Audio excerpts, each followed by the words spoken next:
Hello YouTube, this is Morgan Airspeed Prime here with my next Avatar video. In this one I want to discuss basically some speculation for the next Avatar and Kora comics.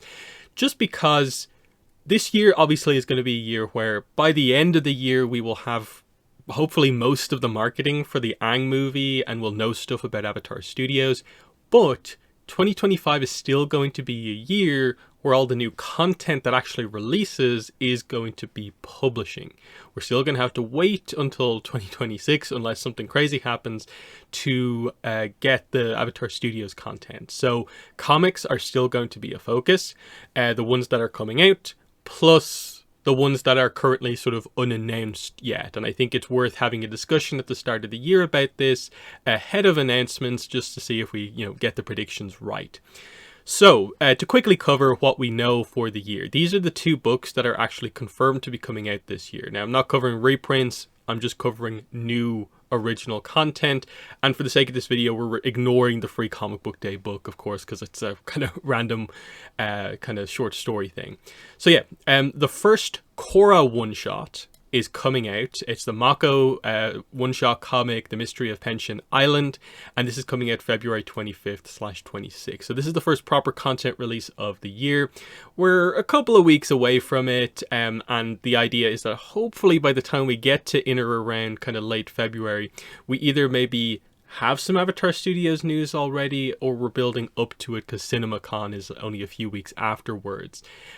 So that's really cool. The first Kora comic in a while, and the first one-shot for Kora. This is going to be followed up exactly a month later with Ashes of the Academy, March 25th/26th, and this is going to be Avatar The Last Airbender one-shot number 6. So this is going to end the second trilogy of Avatar one-shot comics. It is a Mai-focused comic, but as you can see here, Zuko and Ki are also in it, but Mai is the focus character here. So the idea is that we're ultimately here to speculate about what Kora one-shot number 2 and 3 are going to be, and then sort of the idea of assuming Avatar comics continue on and do another trilogy of one-shots, what is one-shot 7, 8, and 9 going to be about? And because we've had a few at this point, what characters are left to a certain degree? And that's the discussion here. So let's get into it here. What's next for Avatar and Kora comics? So yeah, with Kora, we know for sure it is a one-shot trilogy. So at the very least, we know 2 more one-shots are coming to follow the Mako comic. So there's that. Avatar is in a weird spot because it has finished a trilogy. So we don't actually have confirmation for sure that they are doing another one-shot trilogy, but it's the assumption based on the way the comics have been for the last while. Why would they stop now? Obviously Avatar Studios is coming up, and so unless we hear about some changes kind of sooner rather than later, I think we just have to assume that it's business as usual. But we also know publishing is going to ramp up. What does that mean for the comics? Does that just mean they're getting the one-shots out quicker, or are we going to get more creative teams involved? And there's a little bit of a sense for, are we sure Faith Aaron Hicks, Peter Wortman is just moving on to this? Or might they be moving over to do something else? We don't know. So I'm running with the assumption we are going into another one-shot trilogy. That's the sort of idea for the video. So before we get into the direct speculation, let's just address the fact that so far with the Avatar ones, we know that they have worked off basically a rough theming for each of the 3 books in the trilogies. The first Avatar The Last Airbender trilogy, the first comics, was of course the female Team Avatar members. So we got Katara and the Pirate Silver, Toph Beifong's Metal Bending Academy, and Suki alone. That was the broad theming.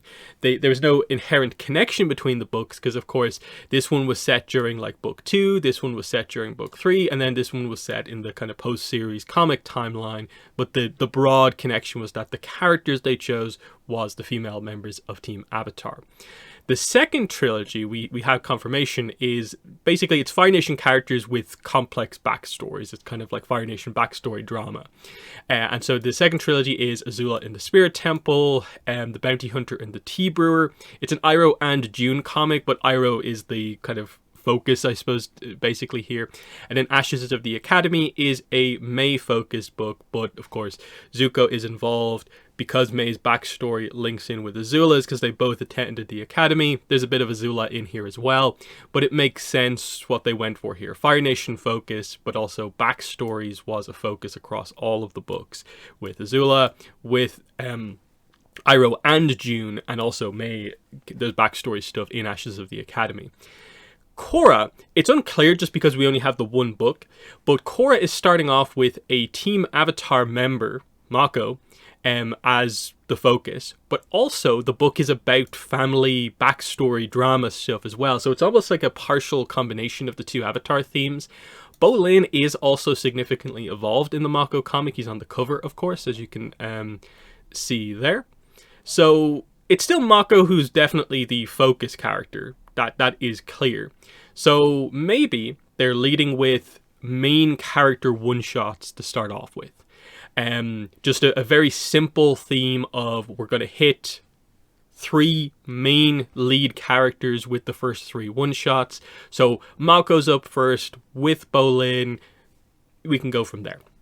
So let's get into the speculation here. And with Kora, we're just, because it's still early days, all the characters are basically in play outside of, I think, Mako. We're not going to go from one Mako one-shot into another Mako one-shot. Maybe Bolan is also out, but we'll talk about it. So Kora herself, of course, they can always do a Kora one-shot comic if they wanted to. I do think part of the intent of the one-shot comics is to give the other characters a chance to be the focus, because oftentimes the main character is the focus of the main comics and of course the main story, so there's maybe not as much of a need to give these sort of extra pieces of content to the actual lead character. I wouldn't rule it out, but I think you do have to do other characters first. So I don't think Kora is going to be one of the first 3 one-shot comics. I think we'll see her, because like she is in the Mako comic for like a panel or 2, but it's not the focus. There is room for her to be involved, as we'll get into, because I do think Asami feels pretty locked in that she is going to be one of the 2 comics that are left to make up the first trilogy. Because I think everyone going into the idea of we're getting Kora one-shots was like, okay, Asami and Mako are the characters who need it the most. They need a solo book just because they were not the most heavily in focus towards the end of the show to a certain degree. So they've went with Mako for the first book. Makes sense. So it feels like Asami has to be next, or at least one of the 2. Because 1, she's a Team Avatar member. She has that tragic family backstory, if that's maybe part of the theming here with what happened to her mother, and you can play into that. Plus, there's the other side of things, which is that she's part of a very popular ship with the main character. So this is an option for like the Asami book to be where maybe you get your Kora focus in some of these comics from, because I think people would like to see the relationship more from Asami's perspective, whereas I think a lot of the books so far have been more, you know, the relationship from Kora's perspective, and Asami just needs, I think, a little bit more time in the spotlight. There's obviously room for stuff like a business-focused story, of course, because she runs Future Industries. We know from like the RPG, there's all these other businesses in the city and dynamics between them. This might be a book to really surface that, while perhaps maybe the book also covers some Yasuko backstory, because Skyscrapers from Patterns in Time was really nice to get a little bit of Yasuko, but it was only a couple of pages, and so it would be maybe nice to, in the same way that the Mako comic is kind of delving into the mother's side of that family, maybe this is an opportunity to go more in depth on that here. Maybe business related stuff with Hiroshi Future Industries is maybe responsible for what happened to Yasuko, like business rivalry stuff. There's room for a story like that, perhaps, in terms of a big and obvious thing. There's different ways you can go with this. You can make it an emotional story, or you can make it more of just a kind of fun stuff of just seeing Asami in the spotlight. But I do think Asami makes a lot of sense, and she needs it. Just because I think everyone notes that the first 2 mainline Kora trilogies both put Asami in the position of needing to be like rescued by Kora, and we need to avoid that and kind of get her back on track to a certain degree as a character. Bolan, is he still in play, or is he already sort of covered because he was reasonably involved in the Mako comic? I feel they can't just give him his own direct focus book. You could maybe do a thing where, like, because he's very connected to Varric and Zhu Li, like, he works for Zhu Li now and he's always been one of the main characters involved with Varric. Maybe you do a kind of June and Iroh style book where Bolan is there as the support character, but it's actually more about, like, a Zhu Li as the president. That could be interesting as a way to give Bolan, like, he doesn't get his own direct focus book, but he's like the secondary main in 2 of the books. Maybe, but I'm guessing probably not. Tenzin probably comes up next in terms of the main cast, because he's a really interesting character when you kind of highlight the idea of the potential for him to be the lead character in a story, because he's a world leader, he's the leader of the new Air Nation, in an era where a lot is changing, where the Air Nation is changing. You of course have the multiple characters like that are kind of involved in his life, where like Katara is still around. You have his own siblings in Bumi and Kaya. You have Pema and his kids as well to play off with as well. Plus like all the other kind of Air Nation characters, airbenders who've been kind of introduced as well. And of course, his dynamic with Kora is especially strong from the series. So that would be cool to get some focus on again. And then with him, you also have this. The backstory stuff with him is fascinating. When we've seen that in 1 or 2 of the short story comics, it's always been interesting. It would be very cool to get maybe a focus on some of that stuff. To see a little bit more of like Aang and Katara as parents. See his siblings when they're younger as well. There's a lot of options with a Tenzin focused story. I think you just have to find the right story that involves some present day stuff with maybe backstory stuff. But Tenzin is definitely a character I wouldn't mind seeing a one shot focused on. Jinora, I think, is in the interesting spot of, you know, she is at times a main character, at times more of a kind of lead side character, because especially in book 2 and 3 we definitely saw her elevate from the position of just one of the Air Kids to being a notable character. But she is still hugely significant, of course. She's probably the most, or one of the most spiritual characters in the series, in an era where we now have spirits back in the world, so she seems very important in that regard, especially with a spirit portal in the center of the city. And I think we kind of need a book that maybe focuses a little bit in on that. Some of the RPG stuff, the Republic City book, has addressed, you know, some of those dynamics. That would be cool to see in an actual story, her kind of leading some of that stuff. Of course, we have her relationship with Kai, which maybe hasn't been focused on as much. We would like to see more of that. And then, yeah, she is a leader within the new Air Nation as one of the few master airbenders in the world. That's hugely important for her, and I would like to see more of that. Of course, we saw in Pageants in Time one of the best stories, the Jinora Asami Kora comic was probably the best one in the book, that dealt with her kind of struggling at times with some of these responsibilities. But it would be nice to see like her actually dealing with maybe some of that stuff. That could be very interesting. And of course you have Kai, other airbenders, including her like her brother and sister could come into play in the book, Tenzin. There's a lot of options here, and she's also Korra's spirit guide, so Kora is an option to be involved in the Jinora book if they do that. There's that. As a follow-up to Runes of the Empire, the second mainline trilogy, a one-shot that focuses on the Beifong family, and or Kuvira could be very interesting, because I know people want to see what the next stage of that kind of development is with, you know, Kuvira and Batar and Kuvira and Su, what their dynamic is. Should be separated. That's kind of cool. Also, Lin, I think people would like just a one-shot about Lin, where there's some interesting backstory stuff there, on other avenues of her life apart from just her family drama, and that could be interesting. But a lot of people are going to demand probably stuff like, say, Red Lotus backstory, which I do think is in play, because, you know, Zahir is still alive, so there's a way to kind of create a situation where he could theoretically tell someone his story, and it's not just a direct backstory book. I'm not sure if that's going to be one of the first things that they jump to do. It might be something kind of like Iroh's backstory that they mostly keep secret for a while. we'll see. I don't think it's happening for this maybe first trilogy, especially if Mako is going to be the initial focus. It would kind of be weird if they somehow got around to this. But who knows? Maybe dramatic backstory is kind of part of this. Who knows?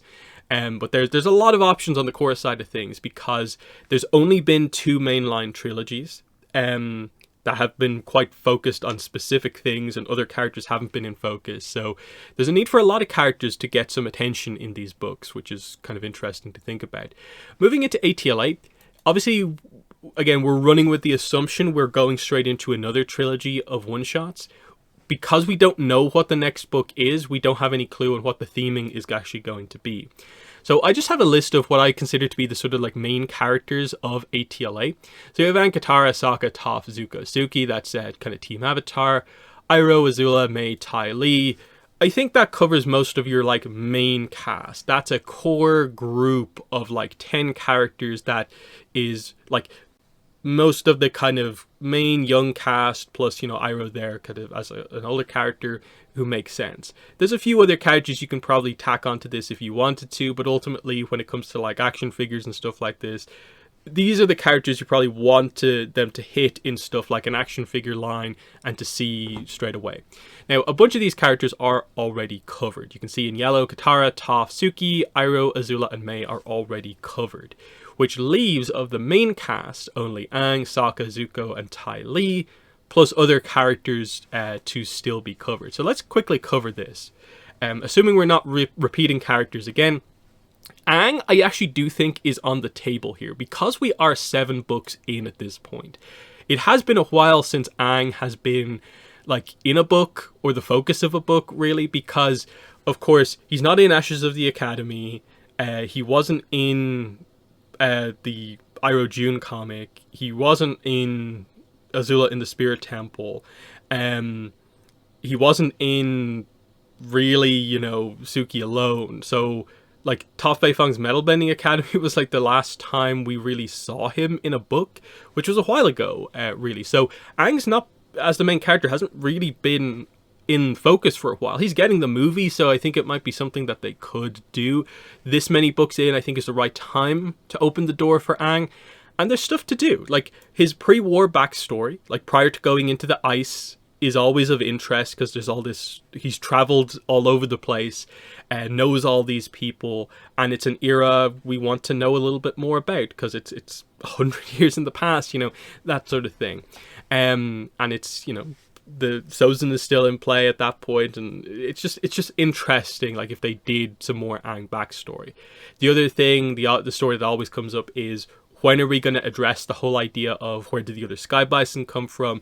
Sure, they kind of answered it with the Banti tribe and Kora, but they also made it clear that it's like, hey, this is an honor to give one of these to an avatar, as if like this wasn't where the other Sky Bison necessarily came from. So he found a herd of Sky Bison elsewhere. When did that happen? Or is it just that a timing situation? I don't really know. There's room for an Aang story, certainly, I think. But Sokka, I think, is the clear choice, the clear favorite. That like, if he is not one of the next 3 one-shots, I don't know what they are doing. He's never really been the main focus of a comic series. He's had good moments in quite a few of the comics, but even say like North and South, which is Water Tribe focused, was much more of a kind of Katara, Hakoda, and the Northerners focused book than Sokka. Sokka was there. He had some involvement, but like it was not really about him necessarily. So he definitely needs an opportunity to showcase himself and be in the spotlight. So might we return to the Southern Water Tribe, but with him as the focus, because we do need to eventually set up him as a future world leader, a future chief of the South. This could be a way to give us more Hakoda Sokka development, and along with that address like the Hakoda Melina situation, in terms of like, we assume they're probably going to get married at some point, and that might be a whole thing. A Sokka focus book, you'd want Suki to also be involved to maybe develop or just give us more scenes with them as a couple and address some stuff with that. Like returning to Kyoshi Island always is a fun idea. Maybe, the idea of eventually it seems like he gets his space sword back, but based on the concept art for the Aang movie, maybe it's not the time for that, but maybe, who knows? Does the concept art tell us everything? Who knows? But still, this is obviously something people want to know about, because the space sword was such an important item for him to get. The sacrifice was cool, and he hasn't had one since. He's not even got a replacement sword. He just uses his kind of club still, basically kind of like a sword, but he has that training. So, you know, is he going to get a sword from somewhere else? Something like that would be kind of cool. And obviously a way to potentially get a sword is that, like, I think part of the Kyoshi Warriors arsenal is a sword. So that's another way for Sokka to get one involved there with the Suki connection. There's tons of ideas for a Sokka story. Sokka is a very good candidate also, I think, to pair up with maybe a minor character, because he works well with so many of them as well. So there's tons of options for Sokka if they want to do a story there. Feels very clear. I think Zuko probably ends up with the characters who have not had a direct focus in a book being in the position of, I'd kind of probably be the most surprised if we got a Zuko story, just because similar situations to sort of Aang and Kora, I don't think the absolute lead characters are meant to be the focus of these books. And also he is in Ashes of the Academy a solid amount.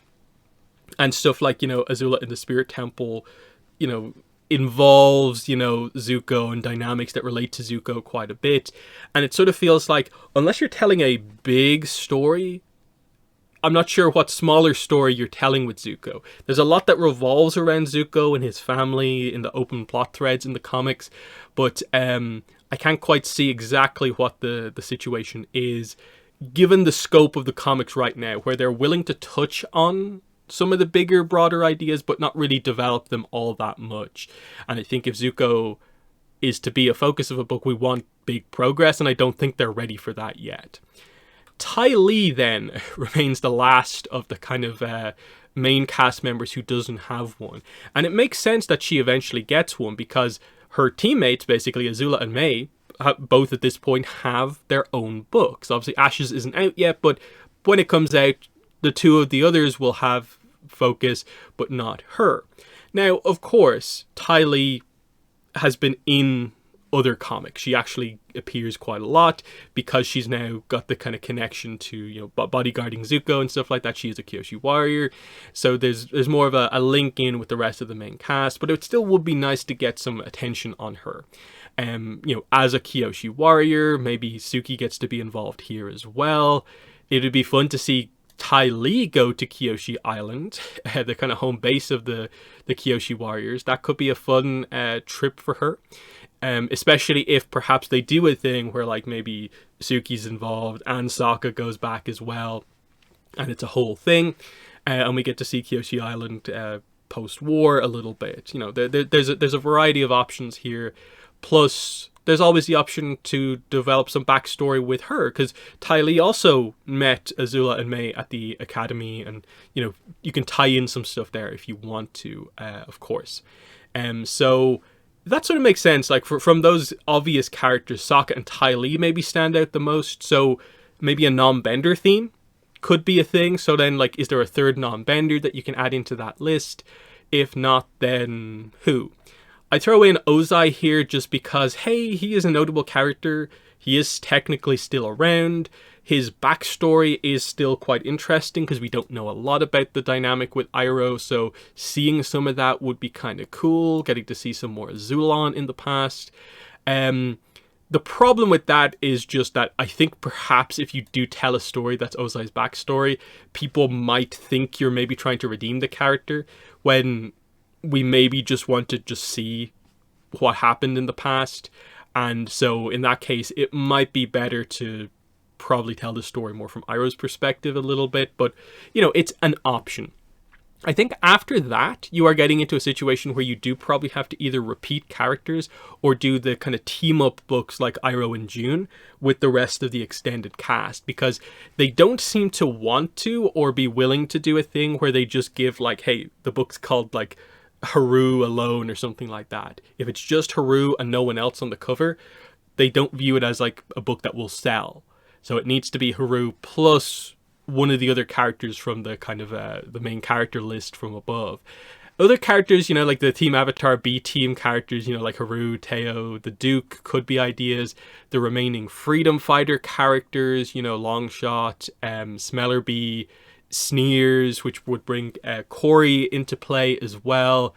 Those are kind of cool. Pipsqueak. I think beyond that, you probably go into these characters, like the Order of the White Lotus members, like Boomy, Paku, Zhang, Pian Dao. I think for me of these, I think a Boomy backstory book would be kind of interesting, because there's aspects of him, just because of how long lived he is, where that's a mystery sort of by itself that we want to know about. How did he come to become the king of Omashu is a bit of an interesting one. So I think there's a lot of backstory surrounding him that's quite interesting. Now, it's the case for all these characters, because they are old masters who all have interesting backstories to a certain degree. It's just Boomy, I think, particularly stands out as being quite unique.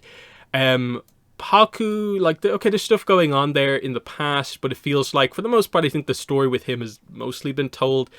Zhang, there's room to do some Iroh stuff, because he's a kind of former, member of the military and stuff like that, covering some backstory with him, might bring Zhao into play. Pian Dao, again, he does have a backstory with regards to the whole idea of he's a non-bender born to two particularly notable firebenders and how that affected his life. Certainly an option if you maybe want to go for the non-bender theming. Saka, Ty Lee, and Pian Dao. That's an interesting kind of trio of characters, if you call the collected edition something clever relating to non-bender fighting. Certainly something interesting. Maybe you just do more of an Order of White Lotus focused book, and it involves all these characters to a certain degree. Who knows? There's certainly an option there. There's probably some characters I'm forgetting about in all of this that they maybe could come around to doing, but you kind of see the idea for we have to pick 3 characters to do 3 books about for this next trilogy.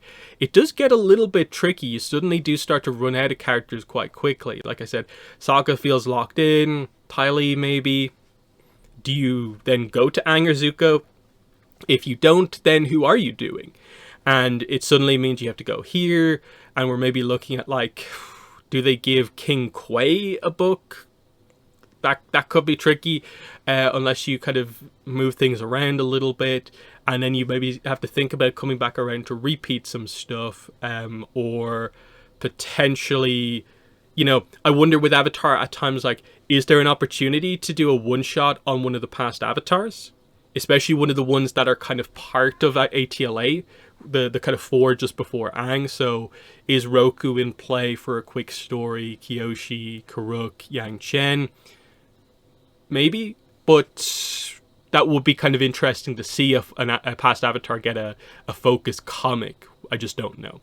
So the reality of it is, though, that at some point, again, the timing on these is kind of weird. This is probably the last part of the discussion here. Is I would expect, given how early in the year the 2 books are releasing, that we should be getting books, both of these books theoretically announced for release this year or very early next year. The release of Avatar Studios stuff so early next year does put it into an interesting position of do they release the books in the lead up to it, so in say November, December, before January 2026, or do they wait for January and February 2026 so they have books on the shelves new at the time? I do think you probably need to have your other, whatever your ramping up books are, as more of the focus, and I think these just have to keep whatever schedule they have. And the rough ideas has tended to be kind of 1 a year, but we've had situations where there's been books that have released, 4 to 6 months after the previous ones. That's kind of extended out to being more 9 months to kind of 10 months. So either way, at the very least, there should be another book that happens this year, February. 9 months later, you're November, December, there should be another Kora one. The problem with the Kora stuff, though, is that there were so many delays to the Mako comic that were art related with the creative team. It's unclear if that just has been resolved and everything's golden now for like the remaining books, or if there is still production issues. And then because Avatar is transitioning between trilogies, that usually takes a little bit longer as well, as they kind of plan out the run. So this might be slightly delayed. But usually they announce the books these days at the Comic-Cons. But if they wait until July, pretty late July for Comic-Con, SDCC, realistically the book is probably not coming out this year, or it will be coming out right at the end of the year. So the way timing would have to work for another release this year is that we probably need to hear about it like at some point, like soon, because they always make sure that these books get announced at least, 5, 6, up to 9 months before release. All the marketing information and all the Dark Horse Avatar books often say that the plan is to basically announce the book as early as possible, about 9 months before release, do all the stuff, so like articles being written and stuff like that to get the hype kind of going. And in that case, we're in January already, 9 months. We're talking still about like October books already. So by the time we get to Ashes of the Academy, it's almost like if we don't know what's next, we're probably not talking about another book this year, and we're in an interesting spot. And the timing of the next kind of wave of books, I think, is quite interesting. Again, because of Avatar Studios. Are they going to have stuff that releases in the months leading up? Or is 2026 just going to be a massive year for publishing, where there's a lot at the start and it will continue into the rest of the year? It's kind of unclear, because I think it might be a bit of a frustrating year if we just have all the comics released by like the end of March and there's just nothing left for the rest of the year. But yeah, that's been that. So in the comments, let me know what your thoughts are on this. What are your thoughts on, one, the 2 books that are actually confirmed to be releasing this year in just a couple of weeks? And then afterwards, what are your thoughts on Kora one-shot number 2 and 3? And then the next trilogy of Avatar one-shots. What characters do you want them to focus on? What stories do you want to see them cover? And what do you think they actually will end up doing? Let me know in the comments below. But that's been the video. Thanks for watching, and bye.